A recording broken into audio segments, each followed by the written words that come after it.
Hello everyone. Welcome to Realist Quill. Like the video and subscribe to the channel. Also, where are you from and what time are you watching now? Lock your doors. Check under your beds. And whatever you do, don't trust the night manager.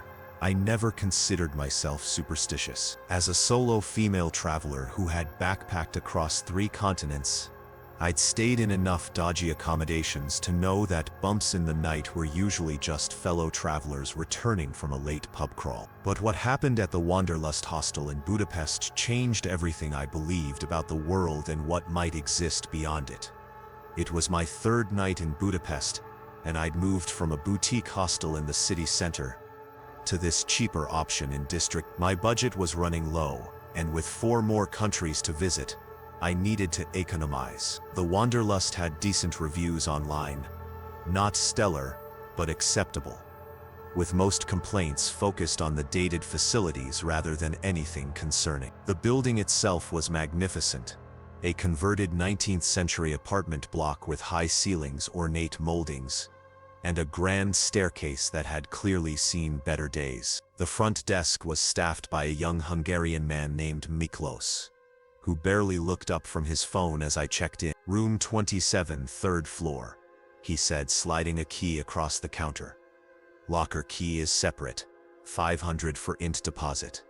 He handed me a small brass key attached to a plastic number tag. 13. 13? I raised an eyebrow, half joking. "Any chance of a different number?" Miklos finally looked up, his expression unreadable. "It's just a number," he said flatly. "Unless you believe in such things." I laughed it off. "No, of course not. 13 is fine." Room 27 was an 8-bed female dorm with only 3 other occupants. A Korean student named Jimin, an Australian named Tara, and a quiet German woman who introduced herself simply as M. The room was basic but clean, with metal-framed bunk beds and tall wooden lockers lining one wall. I claimed an empty bottom bunk and went to find locker number 30. Unlike the others, standard rectangular metal cabinets painted institutional green, mine was older, made of dark wood with ornate carvings around its edges. The number 13 was engraved rather than painted, the digits worn smooth as if countless fingers had traced their outline. "That's odd," I said, glancing at the other lockers. "Why is this one different?" Tara looked up from her guidebook. "Oh, you got old 13. Lucky you." "Lucky?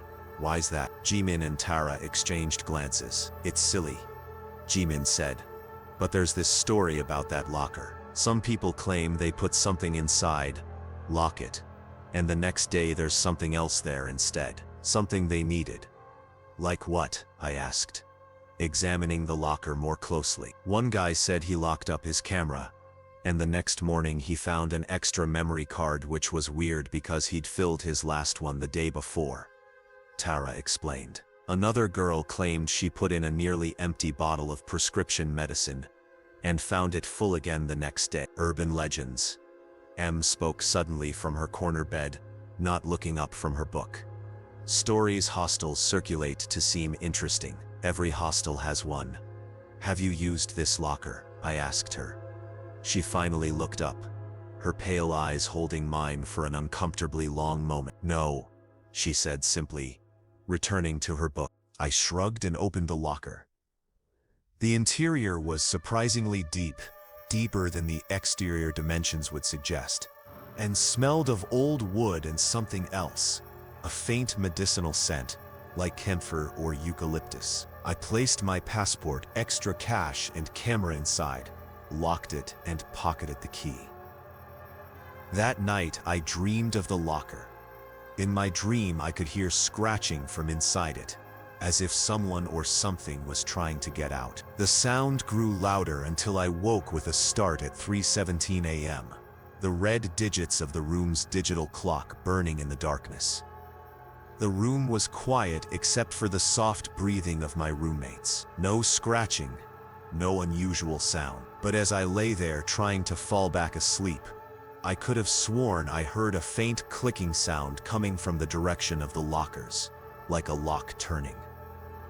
In the morning, I remembered my strange dream and the sound that had woken me. Curious, I went to check locker number 3. Everything appeared untouched. My passport, money, and camera exactly where I'd left them. But there was something else there too. Pushed to the back of the locker was a small antique silver locket on a delicate chain. It was tarnished with age, its surface engraved with intricate floral patterns. I definitely hadn't put it there. "Hey," I called to my roommates, who were getting ready for the day. "Did anyone put this in my locker?" I held up the locket. They all shook their heads, gathering around to look at my find. "It's beautiful," Jimin said. "Maybe it belongs to the hostel?" "You should ask at reception," Tara suggested. Only M seemed disturbed by the discovery. "Don't open it," she warned, her voice low and urgent. "Whatever you do, don't open that locket." Before I could ask why, she grabbed her bag and left the room. At reception, a different employee was on duty. An older woman with steel gray hair pulled into a tight bun. When I showed her the locket and explained where I'd found it, her face paled. "Where did you say your locker was?" she asked, her accent thickening with what seemed like anxiety. "Number 13. She crossed herself quickly. "That's not possible. That locker has been empty for months. We don't assign it anymore. But Miklos gave me the key yesterday." "Miklos?" She frowned. "We don't have anyone named Miklos working here." A chill ran down my spine. "The young man at reception yesterday evening. Dark hair, beard." She was already shaking her head. "I've been the only one on reception this week. The owner is away, and we're short-staffed." My mind raced. Was this some elaborate joke? Had I somehow wandered into the wrong hostel yesterday? No, that wasn't possible. My belongings were here. My bed had been slept in.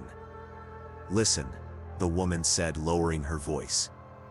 "There was an incident last year. A young man stayed in room 27 and used that locker. He was found," she hesitated. "He was found dead in his bed. Natural causes, they said, but he was only 24. After that, we stopped using that locker. Some say it's cursed." "Then why is it still there?" I asked. "The owner tried to remove it, but..." She trailed off, looking uncomfortable. "It always comes back. We board it up, seal it off, but by morning, it's back. Exactly as it was." I looked down at the locket in my palm.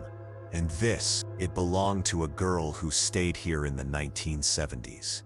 Anna, I think her name was. She disappeared one night, leaving all her things behind. That locket was her most prized possession, according to her friends. It contains a photograph of her twin sister who died when they were children. My curiosity overrode my growing unease. Despite M's warning, I carefully pried open the locket. Inside was a small, sepia-toned photograph of a young girl, perhaps 8 or 9 years old, with solemn eyes and braided hair. But as I stared at it, the image seemed to shift subtly, the girl's expression changing from solemn to pleading, her eyes widening as if trying to communicate something urgent. I snapped the locket shut, my heart racing. "You opened it," the woman said, her voice barely above a whisper. "Now she'll find you." "Who?" "Anna." The woman shook her head slowly. "Not Anna. The other one. The sister. The one who doesn't stay dead." I laughed nervously, trying to dismiss her words as superstition. "Look, I just want to know how this ended up in a supposedly empty locker that I was somehow assigned by an employee who doesn't exist." But the woman was already backing away. "I can't help you. No one can. Once the locker chooses you, there's nothing to be done." She turned and disappeared through a door behind the reception desk, leaving me standing there with the locket growing inexplicably warm in my palm. I returned to room 27, intending to pack my things and check out immediately. This was too weird, and Budapest had plenty of other hostels. But when I entered the room, something had changed. My bed was now in a different position, closer to the window, though I was certain it had been against the wall earlier. The other beds were empty, stripped of bedding, looking as if they hadn't been occupied in days, and the lockers, all of them except number 13, were gone, replaced by a tall wardrobe that hadn't been there before. I approached locker 13 slowly, a sense of dread building in my chest. The key felt unusually heavy in my pocket. As I drew closer, I noticed something seeping from beneath the locker door, a dark, viscous liquid that pooled on the wooden floor. My hand trembled as I inserted the key into the lock. It turned with surprising ease, the mechanism clicking open as if recently oiled. Inside, the locker was no longer a locker at all, but a doorway, a passage that extended far beyond the physical dimensions of the cabinet, stretching into darkness. The medicinal smell was overpowering now, mixed with the unmistakable metallic scent of blood. And there, at the threshold of this impossible space, stood a young girl with braided hair, the same girl from the photograph, but solid, three-dimensional. Her eyes hollow black pits in a face that was both childlike and ancient. "You opened it," she said, her voice echoing as if coming from the bottom of a well. "Now you can take my place." Her hand shot out, impossibly long fingers wrapping around my wrist with supernatural strength. The locket in my other hand burned white-hot, searing my palm. "Every 50 years, the girl continued, pulling me toward the doorway, "the locker needs someone new, someone to hold the memories, to keep the passage open." I struggled against her grip, dropping the locket, which clattered to the floor without breaking its chain. "What passage? What are you talking about?" The girl's face split into a gruesome smile, revealing teeth that were too numerous, too sharp. "The passage between worlds, between the living and the dead.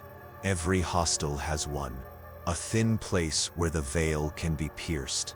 This one has been active longer than most." With a strength born of terror, I wrenched my arm free and stumbled backward. The girl remained in the doorway, unable or unwilling to step fully into the room. "You can run," she said, her voice dropping to a whisper, "but you've been marked now. The locker knows your scent, your soul. It will find you again."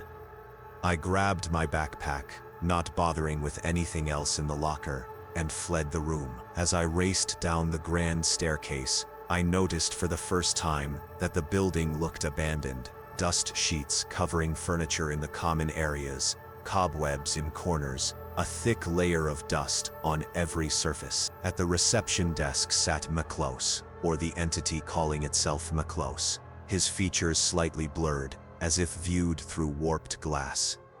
"Checking out so soon?" he asked, his voice resonating with unnatural harmonics. I didn't answer, just threw the locker key on the counter and bolted for the door. Behind me I heard his laughter, followed by words that chilled me to the bone.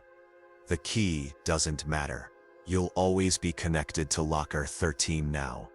It exists in every hostel, in every city, and sooner or later, you'll open it again." Outside, Budapest looked normal. People walking past, trams rumbling by, the sun shining in a clear blue sky. I walked for nearly an hour before finding a cafe where I could collect my thought. My heart was still racing.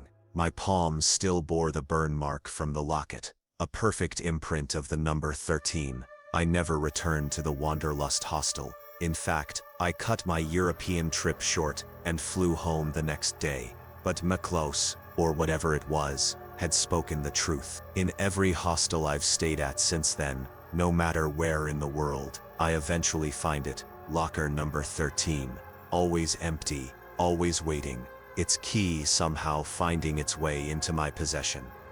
Sometimes I hear scratching from inside it at night. Sometimes I catch a glimpse of a young girl with braided hair reflected in mirrors or windows, watching me with hollow eyes. And always I find myself drawn to the locker, my fingers itching to insert the key, to turn the lock, to open the door between worlds once more. I've switched to hotels now, more expensive but worth it to avoid the temptation. Yet even there, I sometimes discover a small closet or cabinet, unnumbered but unmistakable, emanating that same medicinal smell. The locker is patient, it has eternity to wait, and it knows, as I now know, that one day, my curiosity will override my fear. One day, I'll open it again, and next time, I won't be able to escape.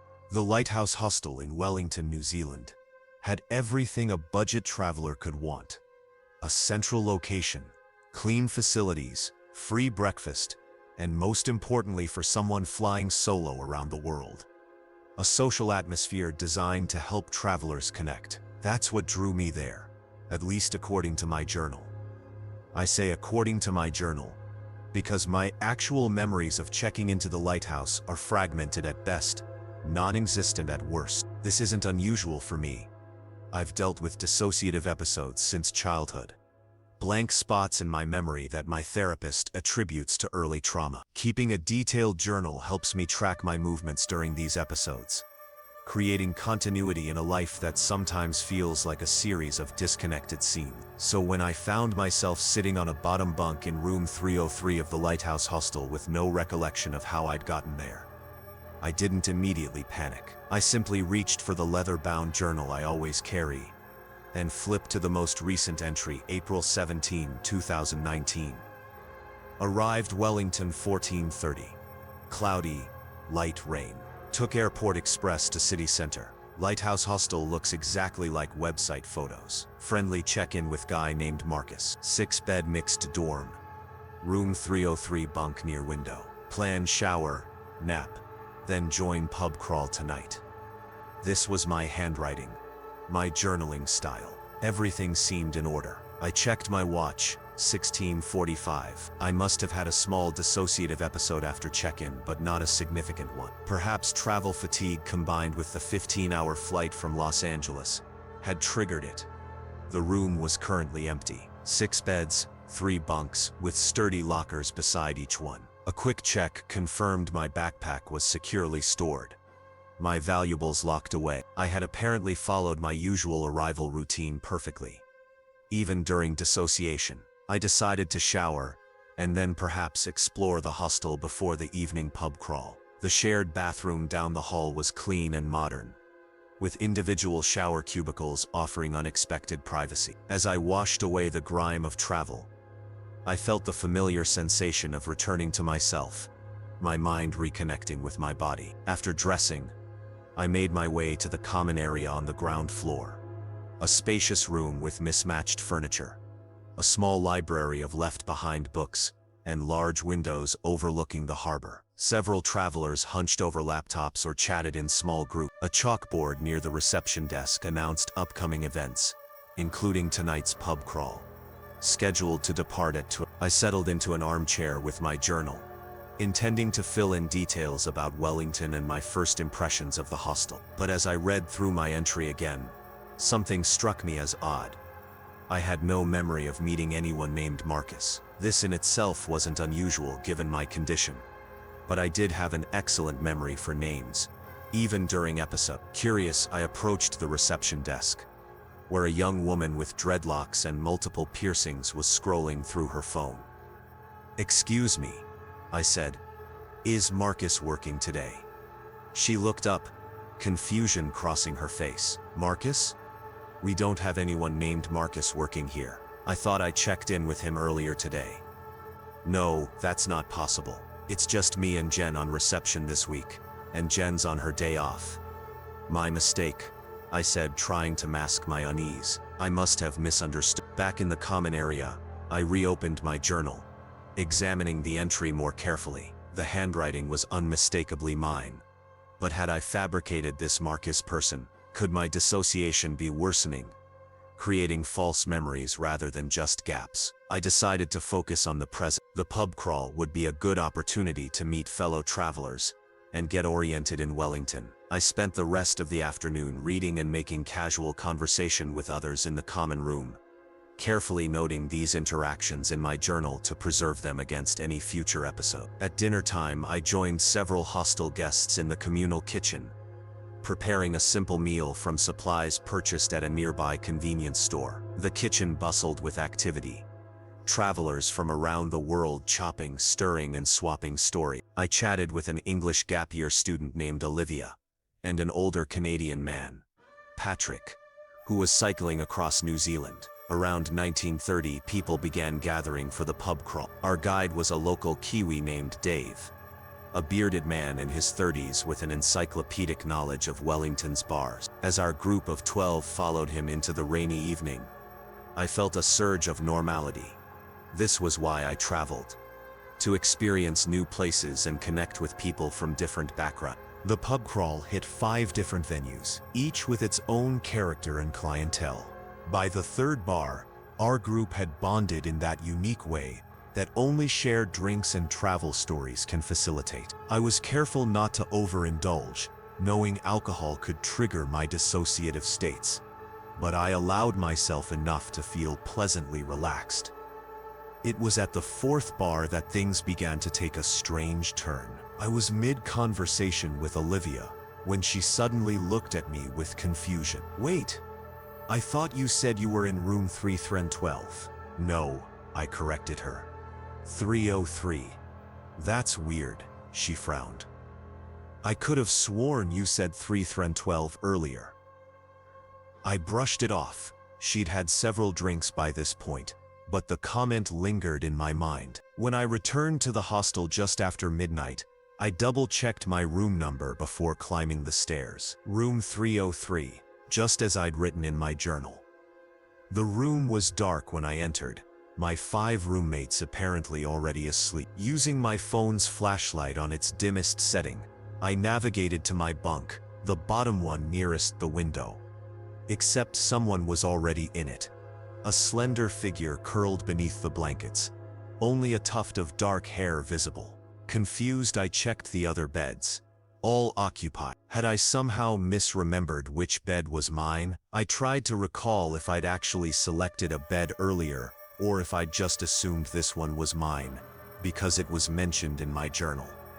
Not wanting to wake anyone, I silently retreated to the hallway and checked the room number again. I consulted my journal once more, and yes, I'd clearly written bunk near window.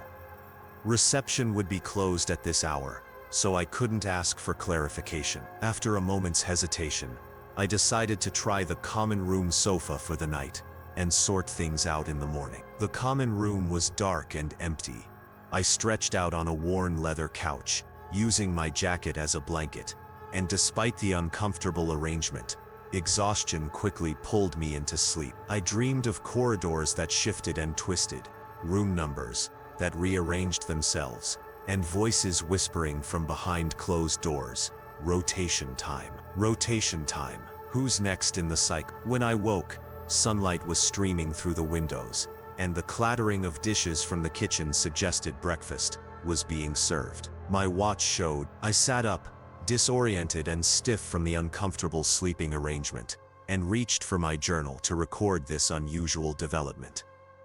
But my journal wasn't in my pocket where I always kept it. I checked my other pockets, then looked around the couch and under the nearby chairs, growing increasingly frantic. The journal contained not just my recent travel experiences, but notes from the past 3 years, a crucial tool for managing my condition and maintaining continuity in my life. Looking for this, I turned to find a hostel employee, not the girl with dreadlocks from yesterday, but an older man with salt and pepper hair, and the weathered face of someone who spent considerable time outdoors. He held my journal in one hand. "Yes, thank you," I said, reaching for it. "Where did you find it?"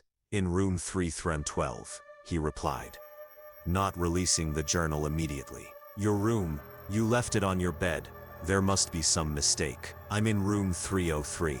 The man, his name tag read Marcus, smiled patiently. "No, you checked in with me yesterday. Room 312, top bunk near the door. I remember because we chatted about your travels through Southeast Asia." I had indeed been in Southeast Asia before New Zealand, but I had no recollection of discussing this with anyone named Marcus, and I definitely didn't remember checking into room. There's been a misunderstanding, I said, trying to keep my voice steady. My journal says, room 303, bottom bunk, near the window. Marcus opened the journal and handed it to me. See for yourself. I looked down at the most recent entry, the one I'd written upon arrival. April 17, 2019. Arrived Wellington 14:30.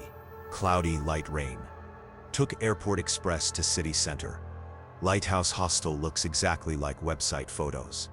Friendly check-in with guy named Marcus. 6-bed mixed dorm. Room 30 top bunk. Near door. Plan. Shower. Nap. Then join pub crawl tonight.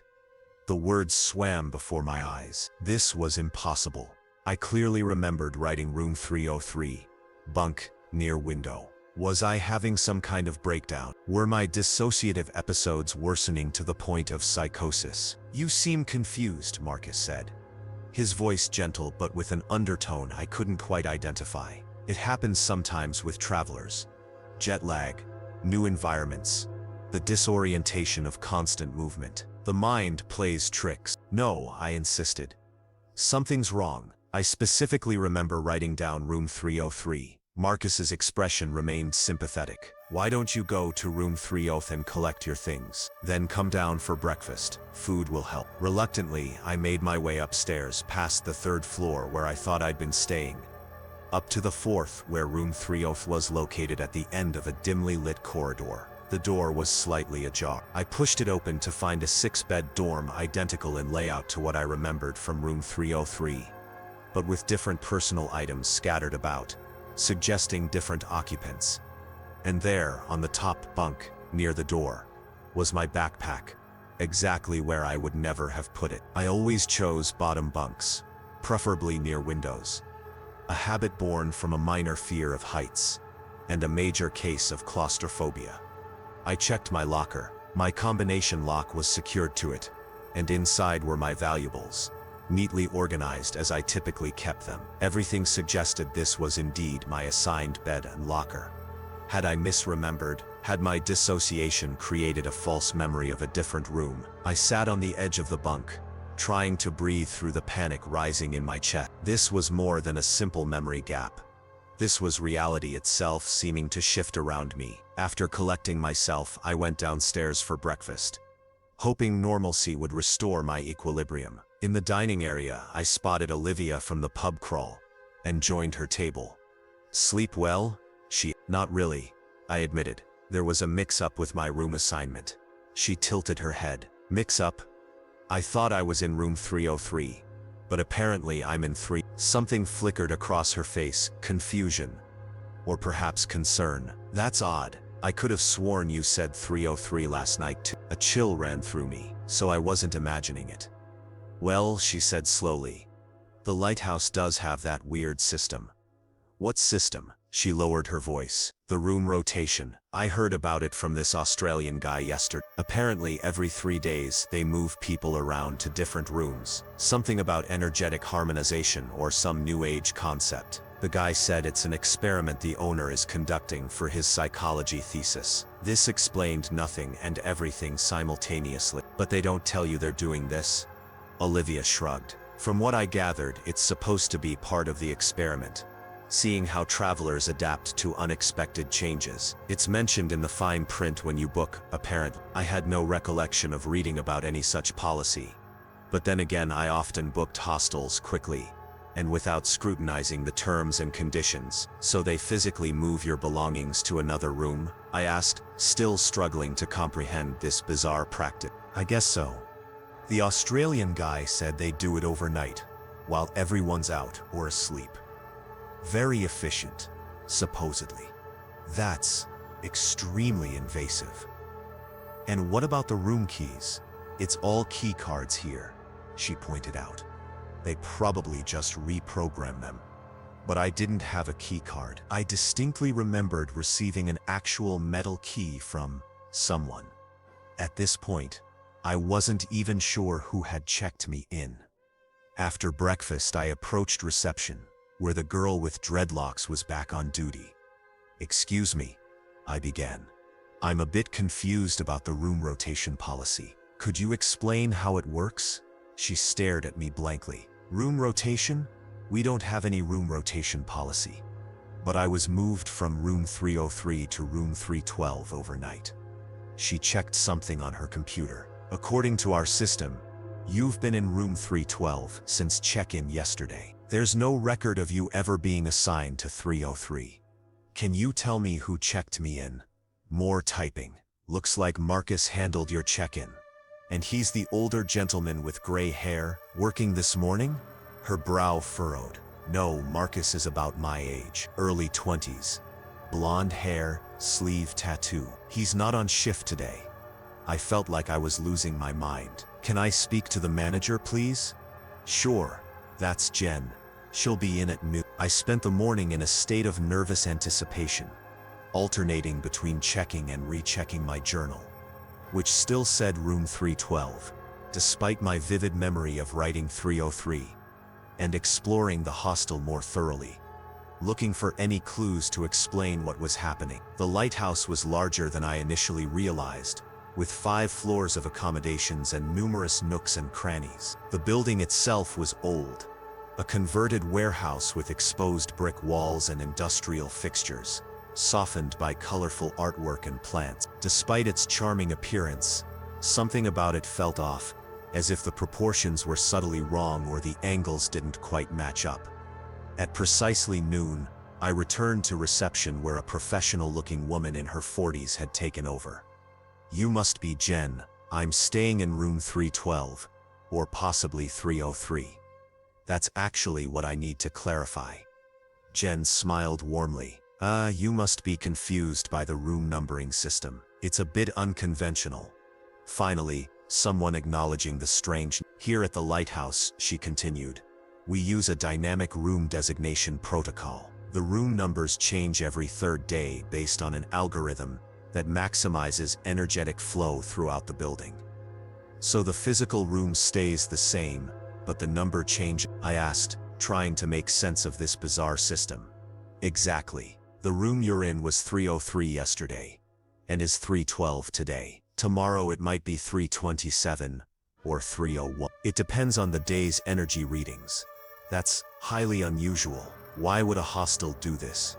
Jen's smile never wavered. "The lighthouse isn't just a hostel. It's a research facility studying the effects of spatial perception on human consciousness. All our guests are participants. It's mentioned in the terms and conditions you agreed to when booking." I had no recollection of agreeing to participate in any research, but my spotty memory meant I couldn't definitively say I hadn't. "So if I go to what was room 303 yesterday, I'll find my original room, just with a different number on the door?" "Not quite," Jen replied. "The algorithm doesn't simply rename rooms. It redistributes spatial relationships throughout the building. What was 303 yesterday might physically be on an entirely different floor today, with different dimensions and orientation." This made no architectural sense whatsoever. "Buildings don't rearrange themselves overnight. That's impossible," I said flatly. Jen's smile remained fixed, but her eyes hardened slightly. "Many things seem impossible until experienced firsthand. The lighthouse exists at an intersection of dimensional planes, which allows for certain flexibilities in spatial composition." She was talking nonsense, yet delivered it with the confidence of someone stating that water is wet. "I'd like to check out, please," I said abruptly. This place was either run by lunatics or I was having a mental health crisis. Either way, I needed to leave. "Of course," Jen said, her tone still pleasant. "Though I should mention that once the rotation has begun, participants typically find it difficult to exit the cycle prematurely." "What does that mean?" "It means you're welcome to check out, but you may find yourself returning. The lighthouse has its own gravity, you might say." I paid my outstanding balance, collected a receipt, and hurried upstairs to pack my belongings. Room 312 was exactly where it had been earlier, my stuff untouched. Within 20 minutes I was walking out the front door of the Lighthouse Hostel, relief washing over me as I stepped into the Wellington sunshine. I found a small hotel about 15 blocks away, checked in without incident, and spent the afternoon sightseeing, trying to put the bizarre experience behind me. That evening, I reviewed my journal, noting with surprise that my arrival entry now correctly showed the hotel I'd checked into, with no mention of the Lighthouse Hostel at all. Had I imagined the entire experience? Was it some elaborate, dissociative episode? I had a receipt from the lighthouse in my wallet, so it couldn't have been entirely fabricated. But the shifting details suggested something was severely wrong with either the hostel or my perception of reality. I decided to research the lighthouse online, looking for reviews that might mention the strange room rotation policy or other unusual occurrences. What I found chilled me to the bone. According to every travel website I checked, the Lighthouse Hostel had burned down 3 years ago. The building was still an empty shell awaiting redevelopment. Yet I had stayed there. I had the receipt to prove it. I returned to the location the next day, half expecting to find a vacant lot or a construction site. Instead, the lighthouse stood exactly as I remembered it, its red brick facade gleaming in the morning light, the painted sign above the door swinging gently in the breeze. I approached slowly, a sense of dread building as I pushed open the front door. The interior was identical, the common room with its mismatched furniture, the reception desk where Jen had explained the impossible room rotation system. But the desk was now staffed by an older man with salt and pepper hair. His name tag read Mark. "Welcome back," he said, smiling at me with recognition. "We've been expecting you. Your room is ready. 333 bottom bunk near the window, just as you prefer." The journal in my pocket suddenly felt heavy. I withdrew it with trembling hands and opened to the most recent entry, which now read, April 17, 2019.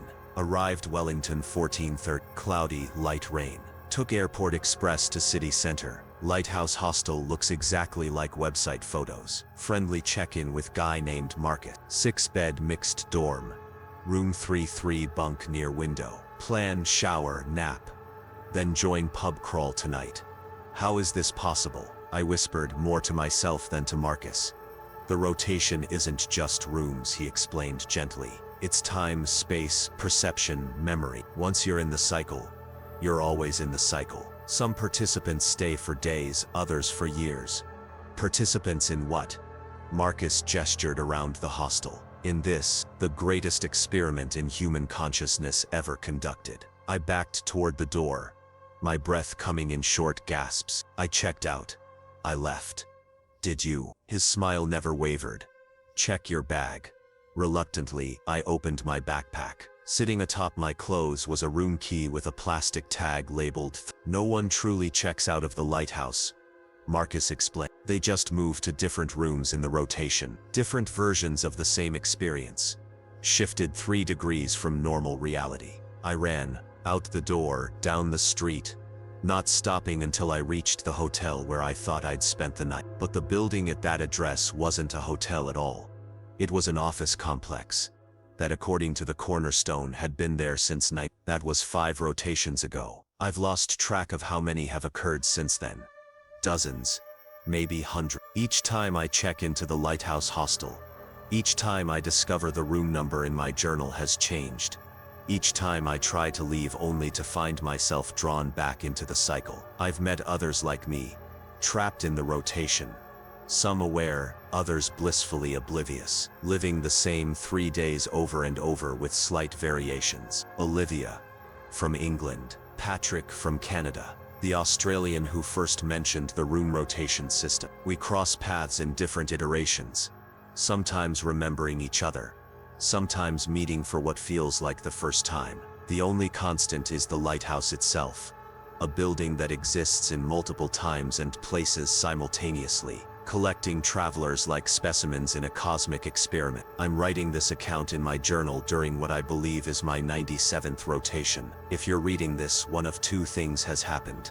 Either my journal has somehow escaped the cycle, or you've been drawn into it yourself. If it's the latter, I'm sorry. Check your room number, then check it again tomorrow. And remember, No matter what they tell you at reception, no one ever truly checks out of the lighthouse hostel. When people ask if anything strange happened during my year of traveling abroad, I usually lie. I tell them about the time I got lost in the back streets of Marrakech, or how I accidentally ordered the spiciest curry in a tiny restaurant in Chiang Mai. Normal travel mishaps with entertaining outcomes. I never tell them about the Red Door hostel in Prague or about Elise. Especially not about Elise. Some would call me paranoid for what I'm about to share. Others might suggest I experienced some kind of psychotic break, triggered by homesickness and isolation. Maybe they're right, but I know what I saw, what I experienced, and I've spent 3 years trying to make sense of it.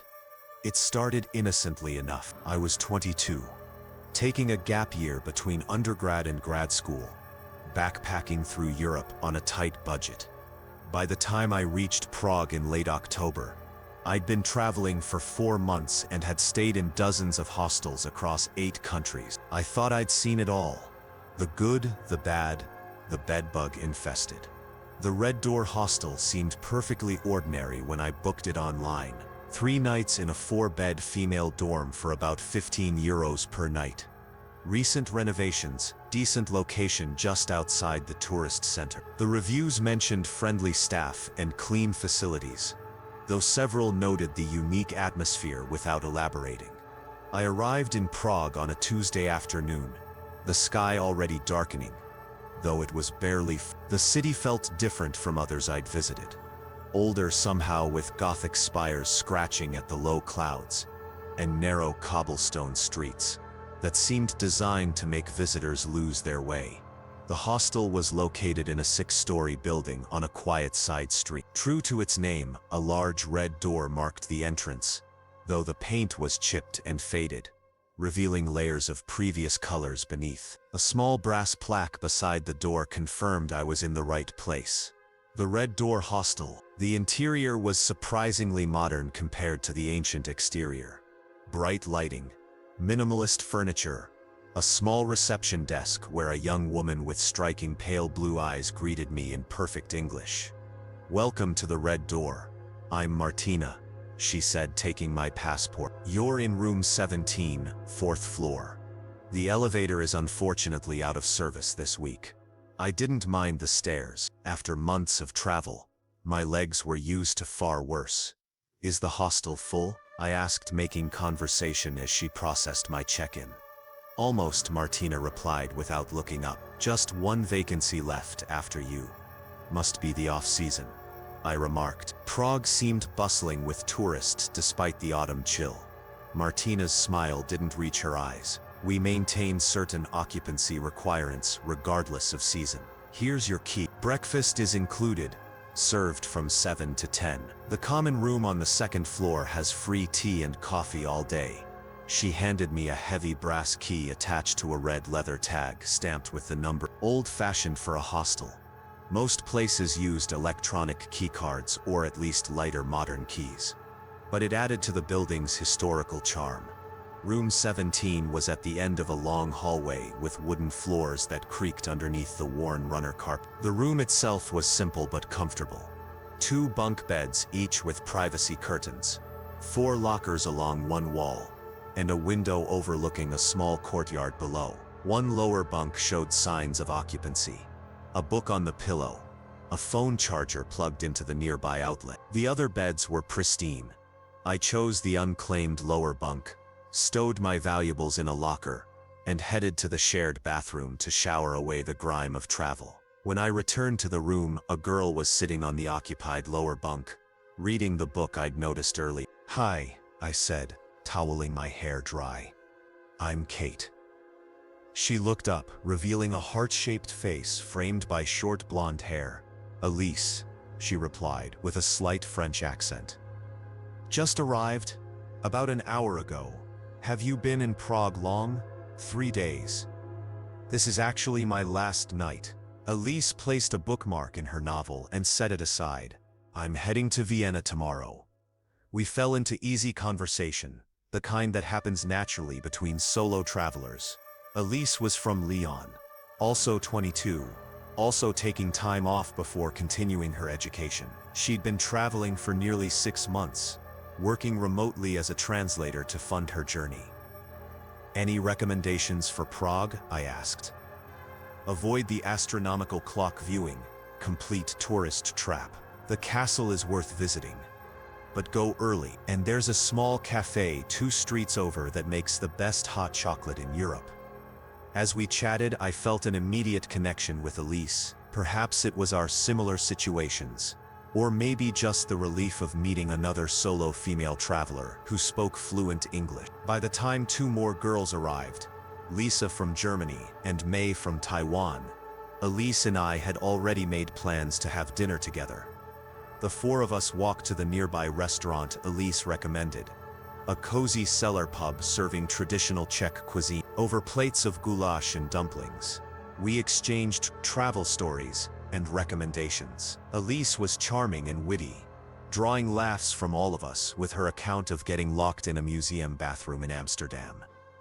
To new friends, Lisa toasted, raising her beer glass. We clinked glasses, and for the first time in weeks I felt that particular joy of connection that makes solo travel worthwhile. After dinner, we returned to the hostel and spent the evening in the common room, playing cards with several other guests. Around midnight, we headed up to room 17, tired but in good spirits.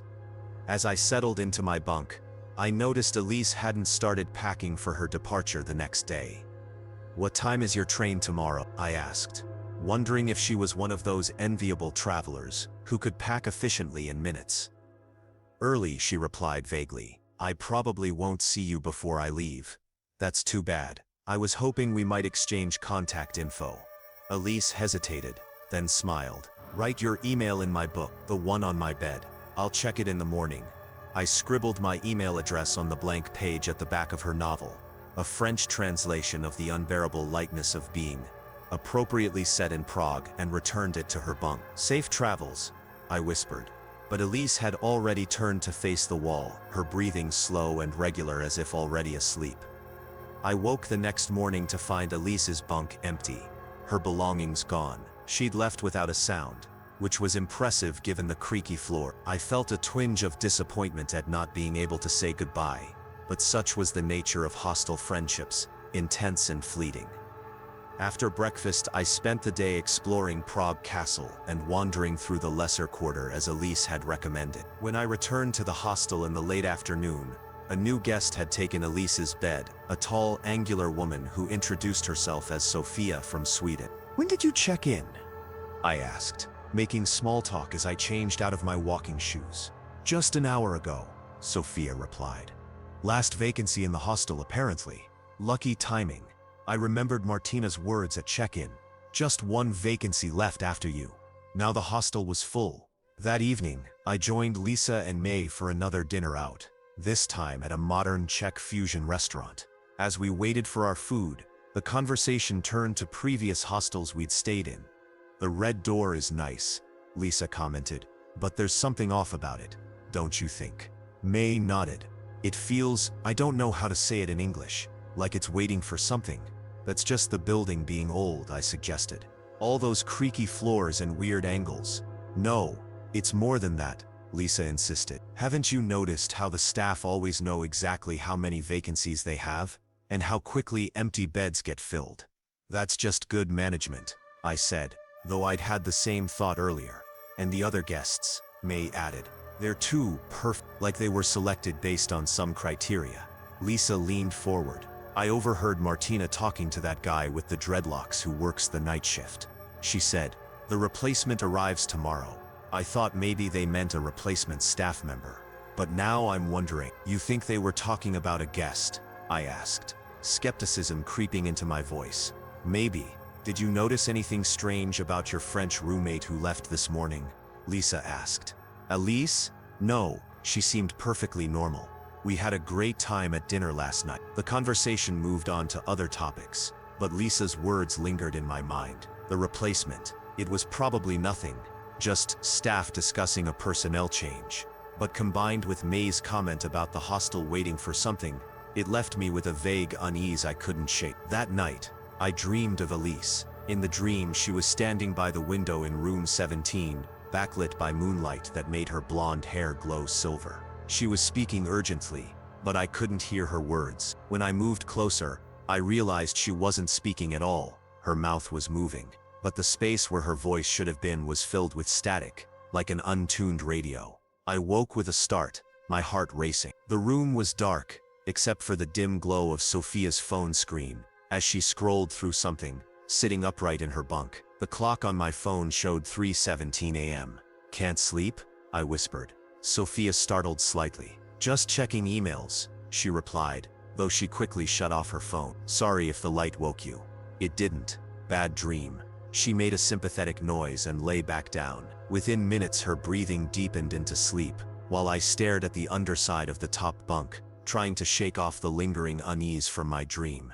The next day passed uneventfully. I visited several museums, had lunch in a cafe overlooking the Vltava River, and walked across the famous Charles Bridge, as the setting sun painted the sky in vivid oranges and pinks. By the time I returned to the hostel, I'd forgotten my strange dream and the unsettling conversation from the previous night, until I saw Elise sitting in the common room. At first I thought I was mistaken. The girl had the same heart-shaped face and short blonde hair, but she was wearing different clothes than I remembered, and her posture seemed slightly off. When she looked up from her phone, and our eyes met, there was no flash of recognition. I approached cautiously. "Elise?" She tilted her head. "Sorry, do I know you?" The voice was right. The same French accent, but something in her tone was different, flatter somehow. "It's Kate. We shared room 17 2 nights ago. You left for Vienna yesterday morning." Confusion crossed her features. "I think you've confused me with someone else. I'm Elise Dubois from Lyon, but I just arrived in Prague today. This is my first time at this hostel." I stared at her, trying to make sense of the situation. She looked identical to the Elise I'd met. Same face, same haircut, same slight scar above her right eyebrow that I'd noticed when we were talking closely. "We had dinner together," I insisted, "with Lisa and May. You told us about getting locked in a museum bathroom in Amsterdam." Her expression shifted from confusion to mild alarm. "I've never been to Amsterdam, and I don't know any Lisa or May. But you're from Lyon and you're 22, taking time off before continuing your education, right?" Now she looked genuinely disturbed. "How do you know these things about me?" "Because you told me 2 nights ago, in this hostel." Elise stood up abruptly. "I need to go." She hurried out of the common room, casting a worried glance over her shoulder as she disappeared up the stairs. I sat there, stunned. Had I somehow misremembered? Was it possible there were 2 French women named Elise from Lyon, both 22? Both staying at the same hostel, within days of each other. The coincidence seemed impossible. Unless Lisa's words echoed in my mind, "The replacement arrives tomorrow." Could this Elise be a replacement for the one I'd met? But that was absurd. People don't get replaced, and for what purpose? I needed to talk to Lisa and May, to see if they remembered the first Elise, to confirm I wasn't losing my mind. But when I knocked on their door, room 14, down the hall from mine, an unfamiliar face answered. "Lisa or May?" I asked. "Wrong room," replied a middle-aged woman with an Australian accent. "I'm the only one staying here. But they checked in the same day I did. 2 days ago." The woman shrugged. "Can't help you. I've been in this room alone since yesterday." I retreated to the hallway, my confusion mounting. Had Lisa and May checked out early without telling me? We'd made loose plans to visit a jazz club together tonight. At reception, I found Martina organizing brochures. "Excuse me," I began. "I'm looking for my friends Lisa and May. They were in room 14, but someone else is there now." Martina consulted her computer. "We don't currently have any guests registered under those names, but they checked in when I did. We had dinner together the last 2 nights." She gave me a sympathetic look. "Perhaps you met them elsewhere in the city. We've had the same Australian woman in room 14 since yesterday morning. This couldn't be right." I pulled out my phone to show Martina the photos we'd taken together at dinner. but to my shock they weren't there. The group selfie Lisa had taken and sent to all of us was gone from my gallery. "Is everything all right?" Martina asked, her pale blue eyes studying me with an intensity that made me uncomfortable. "Yes, I must have confused the hostel," I mumbled, retreating from the reception desk. Back in room 17, I found my locker intact, my belongings undisturbed. I sat on my bed, trying to make sense of what was happening. Had I imagined my friendship with Elise, Lisa, and May, created elaborate false memories of our time together? That seemed unlikely. I could recall detailed conversations, the taste of the goulash we'd shared, the specific jokes that had made us laugh. And now, there was another Elise in the hostel, identical in appearance and background, yet claiming no knowledge of me or our previous interactions. The door opened, interrupting my thoughts. It was Sophia, returning from her day's activities. "Hey," she greeted me casually. "How was your day?" "Confusing," I admitted. Can I ask you something weird? Do you remember my friend Elise, the French girl who checked out yesterday morning? Sophia gave me a blank look. "You had a friend staying here? I thought you were traveling solo." "I am, but I met her here. She had the bed you're in now." "This bed was empty when I checked in," Sophia said slowly. "The receptionist said it had been vacant for several days." My heart was pounding now. "And you checked in yesterday, right? After Elise left for Vienna?" "I checked in 2 days ago. The same afternoon you did," Sophia corrected. "Remember? We met when you came back from sightseeing." This was wrong.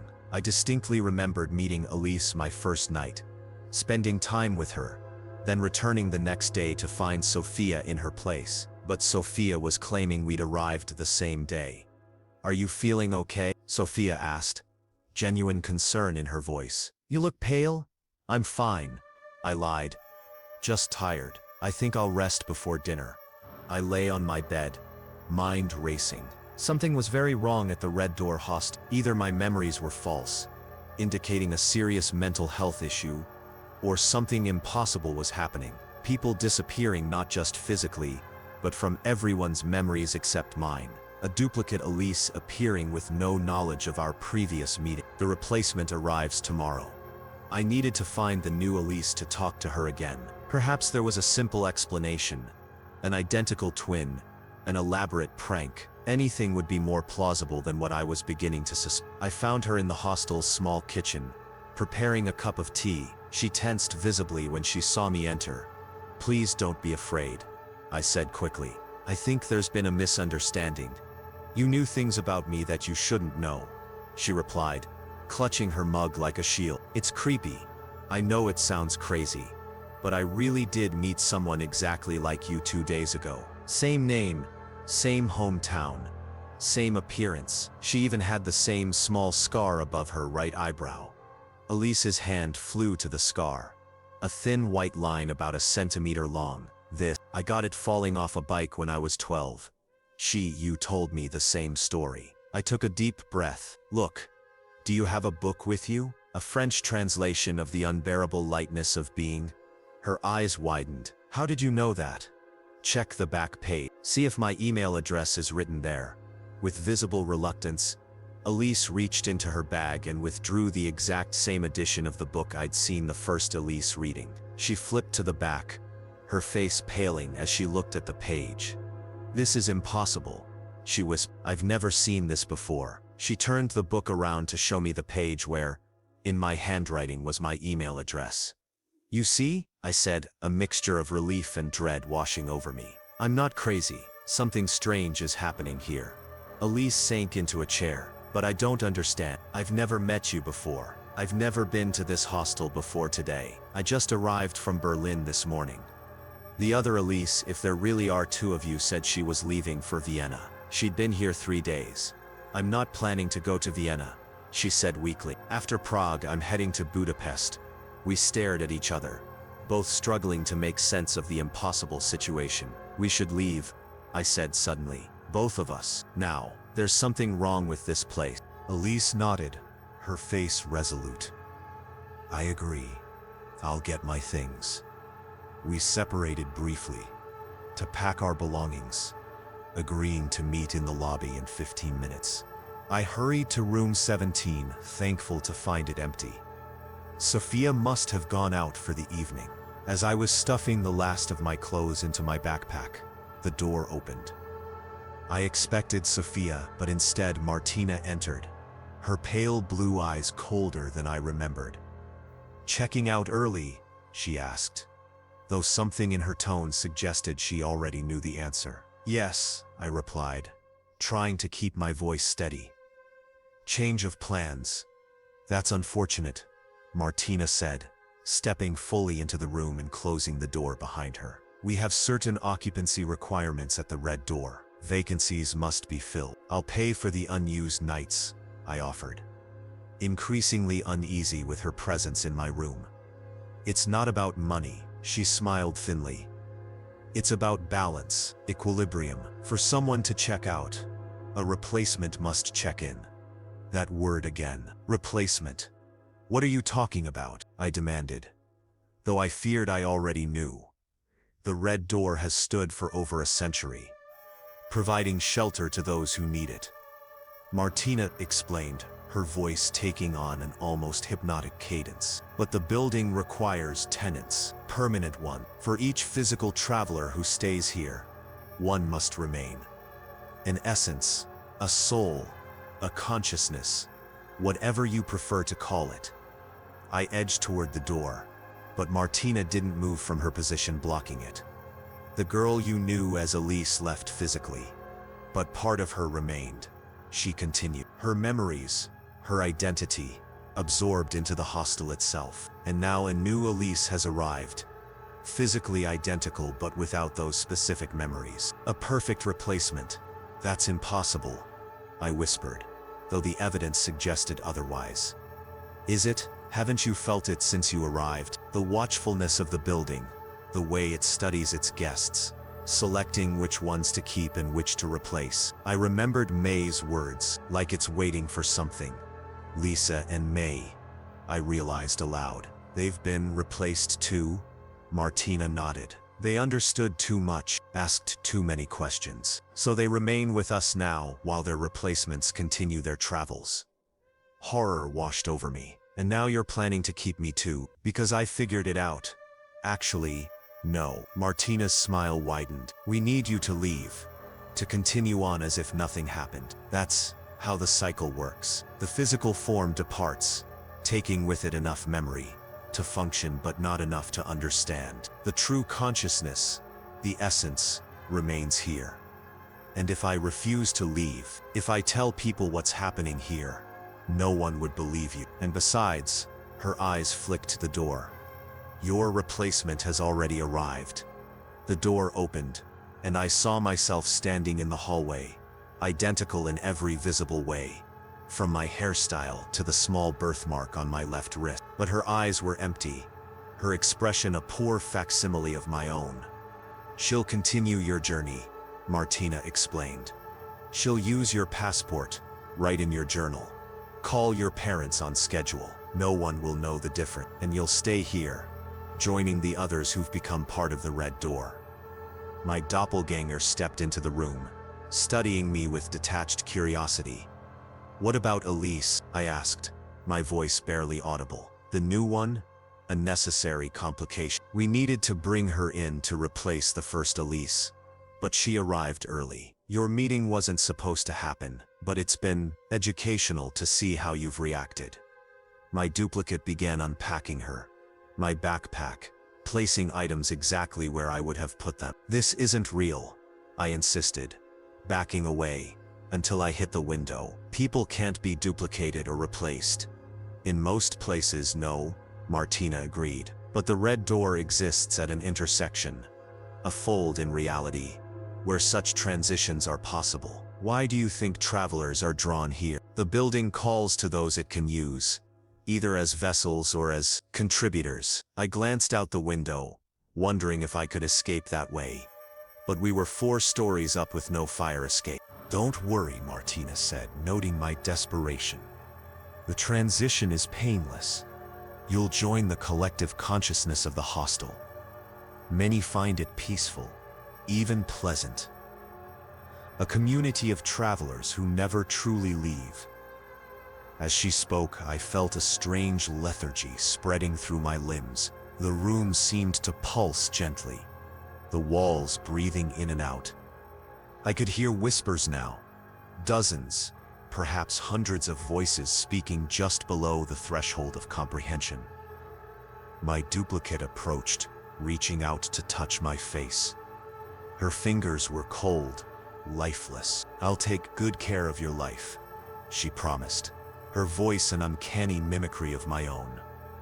"Your family will never know the difference." In that moment, I understood what was happening wasn't a psychotic break or an elaborate hoax. The Red Door Hostel was feeding on its guests, extracting their essences to sustain itself while sending duplicates back into the world.